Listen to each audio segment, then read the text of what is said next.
I'm Tom Hartman in Washington, D.C., and welcome to The Big Picture. Earlier this week, WikiLeaks released thousands of pages of secret CIA documents. Dubbed Vault 7, these documents reveal, among other things, that the CIA has the ability to hack into your smartphone, your television, maybe even your car. For more of the startling revelations from Vault 7 leaks, I'm joined now by two people who know this topic better than anyone. John Kiriakou is a former CIA agent as well as a whistleblower who went to prison for exposing that agency's illegal torture program. He's also the author of the forthcoming book, Doing Time Like a Spy, How the CIA Taught Me to Survive and Thrive in Prison. Also joining me tonight is journalist and author James Bamford, who wrote the best-selling classic, The Shadow Factory, the ultra-secret NSA from 9/11 to the eavesdropping on America, among other books. John, James, it's a great honor, actually, to have both of you here with me tonight. Thank you so much. And, Terrific. Thank and this is a topic into which I really wanted to do a deep dive, so we're going to do it for the half hour. John, if I can start out with you, Sure. walk us through this. What has WikiLeaks, in fact, revealed here? What is the relevance of this? WikiLeaks has told us definitively, in my opinion, that the CIA can hack our iPhones, they can hack our Google Android phones, our Samsung smart TVs, perhaps even our cars. And this is really in defiance of any logic, American laws. It struck me when I first read the documents how less than a year ago the FBI was paying apparently millions of dollars to hackers to help them get into an iPhone owned by the San Bernardino shooter, when in fact the CIA had already hacked the iPhone and was not even sharing that information with the FBI.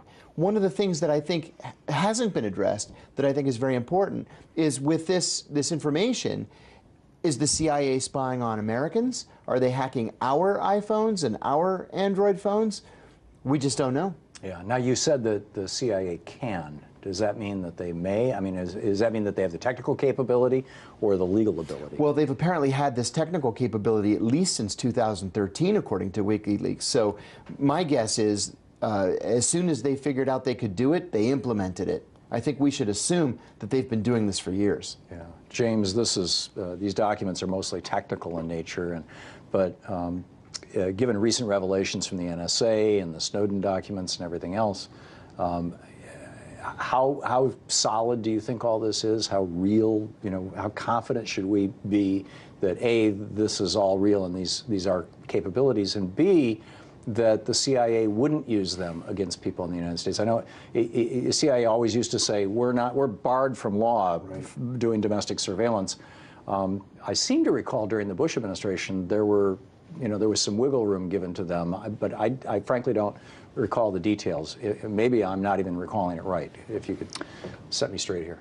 Right. Well, they're not supposed to do any spying within the United States. What struck me about this, just apart from the technical side, which is very detailed, but the whole idea that all these things are leaking out so much. So we've got millions, actually more than 500 million pages of documents have been lost in the last few years. Hal Martin. Lost as in intercepted, or lost as in vanished? The NSA and the CIA have lost these pages. Now, what was lost here, what was given to WikiLeaks, was details about how you hack into these phones and so forth. Now, if the security is so bad at the CIA, who knows who else might have gotten this information? If it's so easy to get that out of the building, this information could be going to hackers or to criminal gangs that are using this material to hack. Or foreign government. Right. So you're building up these systems, these tools, in order to break into telephones and TV sets and other things. Now, the CIA says we aren't using it domestically. But if all this stuff is getting out, Hal Martin, who worked for the number of contractors for NSA and so forth, was arrested last year for exfiltrating, taking out of the agency 50 terabytes. That's 500 million pages of material. And some of that were tools also. So you get all this stuff coming out of the intelligence community that could be used against us. and we're supposed to feel safe because of that. Yeah, and these are, at least from what Julian Assange said, these are actually weapons. I mean, these are potentially tools of war, are they not? Well, the weapons are the kind of cyber. Well, the cyber weapons are what was used against Iran, the Stuxnet and so forth. So these are more defined as tools, tools for getting into telephones as opposed to weapons which destroy physical objects, and that's what happened with Stuxnet. Although the idea of hacking a car, that could indeed be a weapon. That can be an assassination tool. If you can hack into a car's autopilot feature and drive a car, you know, off the road, into a tree, off a cliff, a bridge, whatever, and they're not having any record of it, I would call that an assassination tool. I remember a reporter in Los Angeles whose car went out of control, and I'm blanking on his name, but it was, ended up hitting a tree and killing him. Yeah. Well, there was the reporter for Rolling Stone that did, did the articles on Michael Hastings, I think it was. Michael Hastings, yes. That's right. Right, he did all the fantastic reporting from Iraq on General, I forgot what his name was, who had to resign after that. Crystal. Crystal. Yeah. It's not to say that that was necessarily an assassination or that it was done by the CIA or anything, but that's the kind of thing that could happen. Yeah, and that's pretty amazing. James, to follow up, here's a clip from former CIA Director Michael Hayden talking about Vault 7. There are people out there that you want us to spy on. You want us to have the ability to actually turn on that listening device inside the TV to learn that person's intentions. This is a wonderful capability. So, wonderful capability. What your response to General? Well, it's ironic that Michael Hayden's saying that, since he violated the law in the first place in bugging Americans on behalf of the Bush administration during the after 9/11 and so forth. It went on for years. So, but yeah, the problem is that you've got an agency here. You've got so many agencies that are involved in cyber now. The NSA is enormously involved in cyber, planning cyber tools, are using cyber tools to get in a lot of different places, including places in the United States. You've got Cyber Command, which is actually using cyber as weapons around the world in case of a war or even conflicts different places. And now you've got the CIA developing all these new tools and potential weapons to use for cyber. But, you know, where's the oversight on a lot of this? You know, there's very little oversight, but we've got an awful lot of material that could be used against us or may be used against us now. Now that the, and James, I remember your first book, Puzzle Palace, reading it back in the 80s, as I recall. 82, right. Yeah, it blew my mind. It was an extraordinary, and I think it was really the first tell-all book about the NSA. Yeah. You know, we always thought of the NSA as the guys who were listening in, and the CIA as the guys who were talking to the spies and running foreign intelligence. But now the CIA has their own military drone program. I don't know if the NSA does. You know, this is not totally. Well, the drones use a lot of what's on the drones are cameras, but also signals intelligence. In other words, eavesdropping. Right. They do a lot of eavesdropping with the drones, but they're run by the CIA. So are the lines between these two agencies getting blurred? Well, the division of the lines is that NSA uses all its cyber activity to go out and plant malware over 1 million places now, according to one of the Snowden documents. Malware in large cross points in the telecommunications world in order to try to scoop it all up. That's the NSA's job. The Cyber Command's job is to launch cyber weapons, to actually use the cyber as an offensive weapon to destroy things or break things, whatever. And the CIA is to, well, the Cyber Command does it during a time of war, supposedly, or where we have authorized actions. The CIA is used for covert operations. That's why CIA was used for the Stuxnet operation against Iran. And where the NSA goes for the big picture, the whole networks and so forth, the CIA has been developing these individual hacking tools to get into individual phones that actually bypass the encryption. People think that, you know, if you have end-to-end encryption that you're protected, but if somebody actually can get something into your phone or into your computer that bypasses the, or that intercepts the communications before it gets encrypted. In other words, when you're typing on a keyboard, just grabs it. Yeah, and if you're typing on a wireless keyboard and you have a Bluetooth and you have something that picks up the Bluetooth between the keyboard and the computer, then it's not encrypted. You're just, you know, hitting the letters the way the person's going to read them. Yeah, it's remarkable. John, you were in the CIA. How different is the CIA now from what you know of it from the agency that you left? Unrecognizable. You know, for so many years, for many decades, the role of the CIA was very simple. It was to recruit spies to steal secrets and then to analyze those secrets to provide the best possible information to the policymakers to then make the best possible policy. Now it's a paramilitary organization, it's a cyber military organization. They have their hands in everything. And now when we think of CIA and CIA officers overseas, we don't think of a James Bond-like character at a diplomatic cocktail party going after a Russian or an Iranian.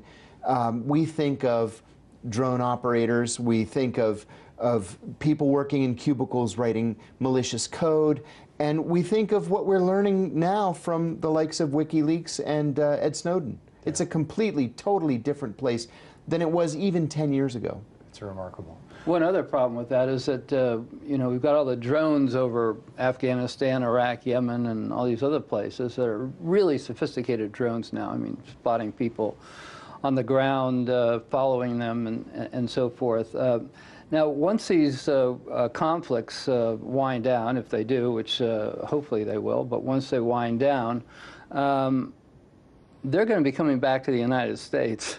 And a lot of law enforcement organizations are going to want to use those in the United States. This is the same thing we've seen with all these weapons of war, all the guns. Exactly, and SWAT teams are now full. Right, and these companies have that financial capability, or these states now have the financial capability to buy these things. Right, and the defense contractors are going to want to continue manufacturing them.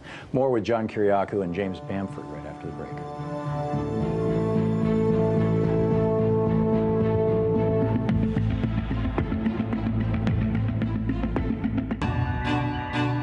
What politicians do is something we don't do. They put themselves on the line, and they get accepted or rejected. So when you want to be president, why would you want to be? Why would someone want to be president? What's it like to be president? What's it like when the phone rings at 3 in the morning? Can't be a good call. I'm interested always in the whys and the hows. And Q Larry. Question more.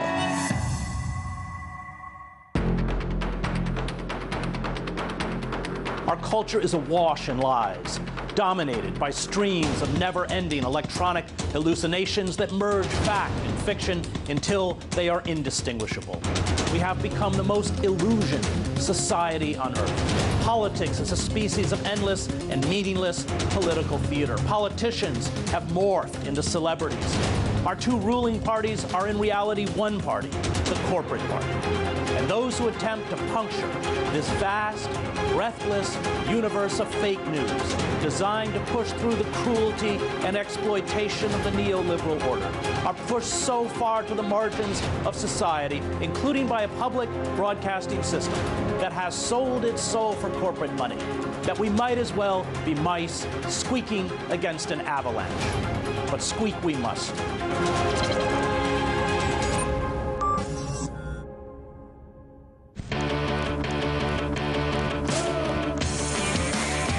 I'm Wolf Blitzer, you're in the situation. Time now for the Now for the ridiculous. Elect Republicans and they will burn the place down. This is my problem with liberals.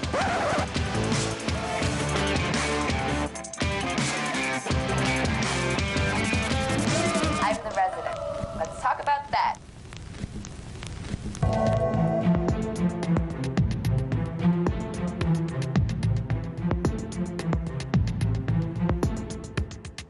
And welcome back to The Big Picture. I'm talking about the Vault 7 CIA hacking leaks that with CIA whistleblower John Kiriakou and journalist James Bamford. James, you were just talking about how some of this stuff, these weapons of espionage, are now coming back to the United States.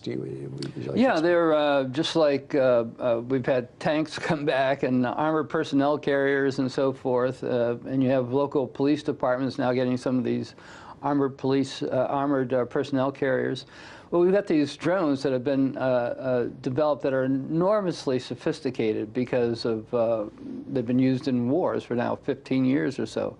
As things quiet down, if we start pulling back from the Middle East, we've got all that technology that is probably going to go to local police departments, state police offices, or the FBI, and the problem is we don't have a legal infrastructure for regulating these things. There's a fair number of regulation now on eavesdropping because of all the eavesdropping scandals, but there hasn't been any scandals yet on the overhead imagery, and therefore there is no real focus on creating laws preventing that. And so that's an area that I think that Congress should start looking into. Yeah, that is remarkable. John, I want to play a clip from Julian Assange yesterday and get your take on it. Here it is. The CIA developed a giant arsenal, what appears to be the largest arsenal of Trojans and viruses in the world, that attacks most of the systems that journalists, people in government, politicians, CEOs, and average people use, didn't secure it, lost control of it, and then appears to have covered up that fact. So what does Assange mean when he says the CIA has lost control of these tools? Once a virus is out there, once it's infected a computer or a system, it's out there, and it's not in the CIA's control anymore. Now, by their very nature, these are unclassified malicious programs, right? You can't classify it because your intent is to put it out there. Let's say you want to infect a system in the Middle East or somewhere in the former Soviet Union. Once it's in that system, you've utterly lost control of it. And that's what's happened in cases like the Stuxnet virus, for example. And God knows what other malicious programs the CIA has put out there. Hasn't the Stuxnet virus been re-weaponized a couple of times? Yes, it has. It comes back now every 18 months or 24 months. You know, yeah. And that was one of the problems. The CIA or the intelligence community gave their word of honor to the president that these things will never escape once we put them in where they're going in Iran and to attack the centrifuges. And they did escape, and they attacked, I think it was 100,000 computers in the area. It didn't destroy them, but it did affect them. So these things, you know, the intelligence community promises one thing, and the next time you look at it, they've escaped. So James, how should, in your opinion, and I want to get your opinion on this too, John, how should Congress, you know, the lawmaking branch of government, how should they be, what kind of metrics, what kind of corridors, barriers, what should they be putting in place with regard to oversight of this spectrum of technology? Well, I think the problem is that a lot of the people in Congress don't have much of a technical background. They're in there with backgrounds that don't lend themselves to knowing much about cyber or how this works. And then there aren't that many of them. And then those that are in there, I don't think have the intention of really protecting the public that much. They're in there because a lot of their constituents happen to be defense contractors who are making a lot of money creating these things. It was much different back in the 70s when Frank Church created basically the intelligence community, or the intelligence committees, and then his idea was to stand between the intelligence community and the public. And now it's pretty much the intelligence committees are there to protect the companies and the agencies from the public. Yeah, it's a kind of regulatory capture. John, your thoughts? Yeah, I agree with that. I think that we have a serious problem where it comes to oversight.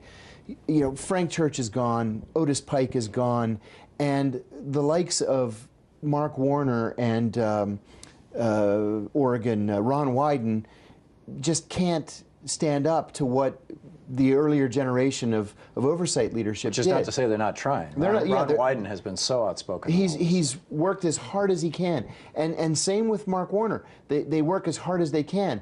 But there's no institutional will to really stand up to the CIA on Capitol Hill. You know, when you look at Dianne Feinstein, for example, or Richard Burr, they are literally nothing more than cheerleaders for the intelligence community. And yet That's not oversight. Feinstein was hacked by the CIA, wasn't And that was when the she was only investigating thing, the that's CIA. right, and that's the only thing that turned her around. And that really wasn't, her anger, her ire wasn't directed necessarily at the CIA as much as it was directed at John Brennan. Because? Because it was Brennan that ordered the hacking of the Senate's computers. And then he lied about it. And then lied about it. Remarkable. Which all, I think, is more evidence of need for oversight, even if it's highly classified and we never know about it. And this is an ongoing theme. You know, everything that the CIA tells us is a lie. They say there's no torture program. That's a lie. They said that there were no secret prisons. That was a lie.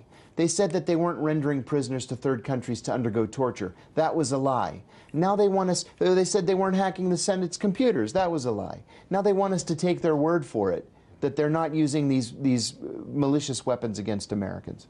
And yet, everything they say isn't a lie. I mean, I grant you those. These major issues. But we need a CIA and we need an NSA. Sure, without a doubt. But we need the NSA and the CIA to be targeting our enemies abroad, not to be collecting information on American citizens. And that's what we consistently bump up against. Right, and to the extent that that gets done, that should be the role of the province of the FBI, presumably. Of the FBI, And exactly although right. I'm guessing that they're probably using the same tools now.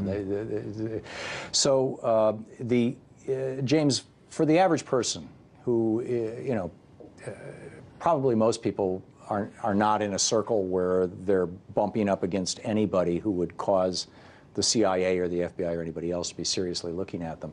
But still, there's this kind of creepy feeling, A. And B, a lot of people actually, I mean, you play the game, you know, 6 points of separation. A lot of people know somebody or are neighbors with somebody who might actually be the subject of something. How do people avoid their personal and private information getting hoovered up here?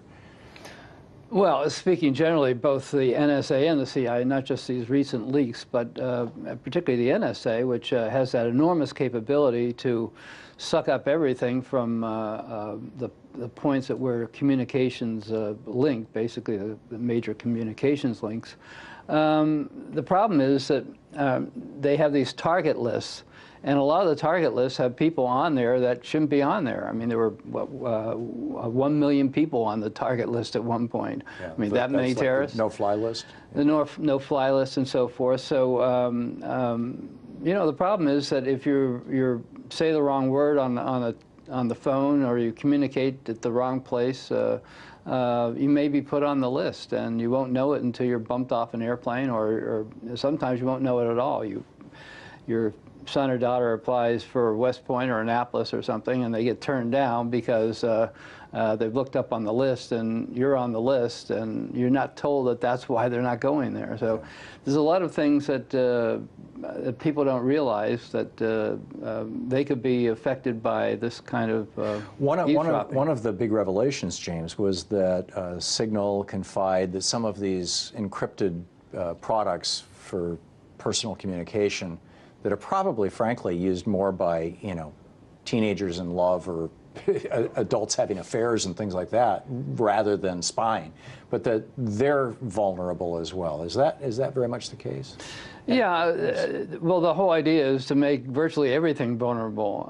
You know, on the positive side, because of the Snowden leaks, there was a very big movement domestically to bring encryption into center stage, and everybody becoming aware that encryption is out there and you should use it. Plus, at the same time, it was made very user-friendly. It's much easier now for people to use encryption. So, and to some degree, these new leaks from WikiLeaks of the CIA hacking tools kind of show that, because they're going after the individual phones, which shows because they're not able to hack an entire network if it's end-to-end encryption, right. So they have to go after the individual phone. So, right. I mean, that's sort of the bright side of the picture, I guess, for the moment. Anyway. Yeah. John, we have about a minute and a half. These documents talk about the U.S. consulate in Frankfurt being a CIA hacking headquarters, essentially. What does that mean? There are 3 holy of holies that you're told about when you first go to the CIA. 3 things you can never talk about: sources and methods, liaison relationships, and anything having to do with the NSA. I think this would fall under sources and methods. And because of my previous trouble with the CIA, I think I should not respond to that question. Okay. James, any thoughts on it? And well, Frankfurt has always been a big hub for the CIA, the NSA. They've always had a huge hub there for intelligence. Is it because there's great electronic infrastructure there, or is it because... After World War II, that's where they put a lot of the... it's where they built a lot of that intelligence infrastructure there. That makes a lot of sense, actually. Germany couldn't say no.